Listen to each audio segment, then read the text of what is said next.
Hello friends, measures of central tendency chapter अच्छे से करने के बाद में अब जो स्टैटिस्टिक्स में हमारा नेक्स्ट चैप्टर है वो है मेजर्स ऑफ डिस्पर्शन। आगे बढ़ने से पहले सबसे पहली चीज़ जो आप लोगों को पता होनी चाहिए कि वो डिस्पर्शन क्या होता है। जब आपको डिस्पर्शन का मीनिंग पता होगा तभी तो आप मेजर्स ऑफ डिस्पर्शन कैलकुलेट कर पाएंगे, उसको समझ पाएंगे। तो सबसे पहले आज के वीडियो में केवल हम ये डिस्कस करेंगे कि डिस्पर्शन होता क्या है। तो चलिए सबसे पहले एक एग्जाम्पल लेते हैं। हमारे पास में 3 ग्रुप्स ऑफ स्टूडेंट्स हैं, ग्रुप 1, ग्रुप 2 और ग्रुप 3। ईच ग्रुप में हमारे पास नंबर ऑफ स्टूडेंट्स 5 ही हैं, यानी कि इसमें भी 5 स्टूडेंट्स हैं, इसमें भी 5 स्टूडेंट्स हैं और इसमें ग्रुप 3 में भी 5 स्टूडेंट्स हैं। अब हर ग्रुप में 5 स्टूडेंट्स से कितने नंबर ऑफ मार्क्स हैं वो हमें पता है। तो ग्रुप 1 में जो 5 स्टूडेंट्स हैं उनमें हर एक को 50-50 मार्क्स मिले हैं। ठीक है, यहाँ पे कितना एवरेज हो गया, यहाँ पे एवरेज मार्क्स हो गए इसके 50। This is the average, correct. Now I group two में जो 5 स्टूडेंट्स हैं उनके टोटल मार्क्स हैं हमारे 40, 30, 30, 75 एंड लास्ट में फिर से 75। तो ये हमारे इनके मार्क्स हैं।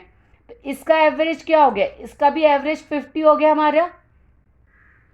अब लास्ट में जो ग्रुप 3 है उसमें 5 स्टूडेंट्स के मार्क्स हैं 100, 10, 10, 80 एंड 50। ये मार्क्स उन लोगों को मिले हैं। अब इसका एवरेज निकालिए, ये भी एवरेज 50 आएगा।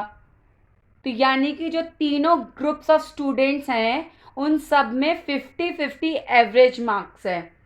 लेकिन आप ये एवरेज देखेंगे तो आपको पता चलेगा कि सारे स्टूडेंट्स के जो ग्रुप 1, ग्रुप 2, 3 हैं उनके सबकी एवरेज मार्क्स 50 हैं। लेकिन जब आप मार्क्स देखेंगे तो आपको लगेगा ये तो सब में, इस फर्स्ट ग्रुप में सबके मार्क्स 50 आए थे, सेकेंड ग्रुप में जो बच्चे हैं उनके मार्क्स 50 के आसपास ही हैं, लेकिन जो थर्ड ग्रुप है उसमें तो 50 के काफ़ी दूर है कि नहीं। 100, 10, 10, 80 और एक जो है 50 है, मतलब एक पास में, बाकी काफ़ी ज़्यादा दूर है।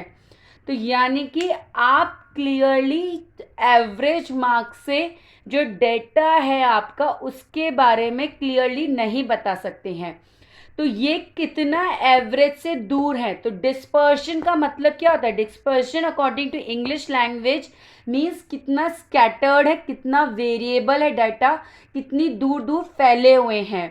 तो अगर आप एवरेज से देखेंगे तो ये जो मेरे मार्क्स हैं वो बिल्कुल भी डिस्पर्स्ड नहीं है, क्योंकि सब 50-50 मार्क्स हैं और एवरेज भी 50 है, तो कहीं भी दूर फैले नहीं है, इसके बिल्कुल इससे चिपक गए हैं, इसके ऊपर ही हैं, करेक्ट।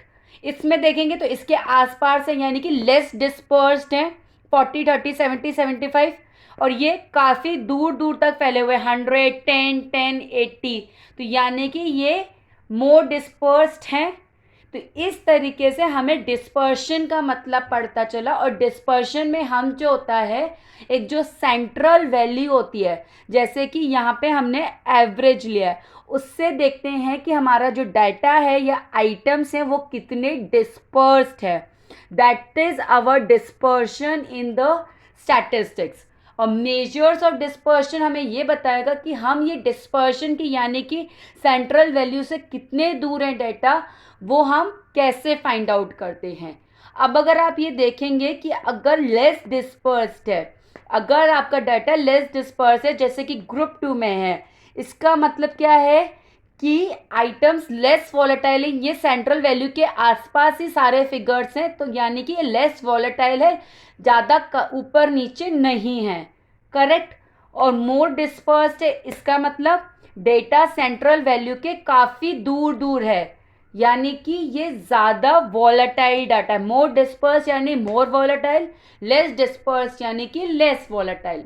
तो आज का वीडियो में डिस्पर्शन का मीनिंग हमें अच्छे से क्लियर हो गया है। अब नेक्स्ट वीडियो में मिलते हैं जिसमें हम मेजर्स ऑफ डिस्पर्शन क्या क्या होते हैं उसके बारे में बात करेंगे। तब तक वीडियो पसंद आया हो तो प्लीज़ सब्सक्राइब कर दीजिएगा। Bye bye.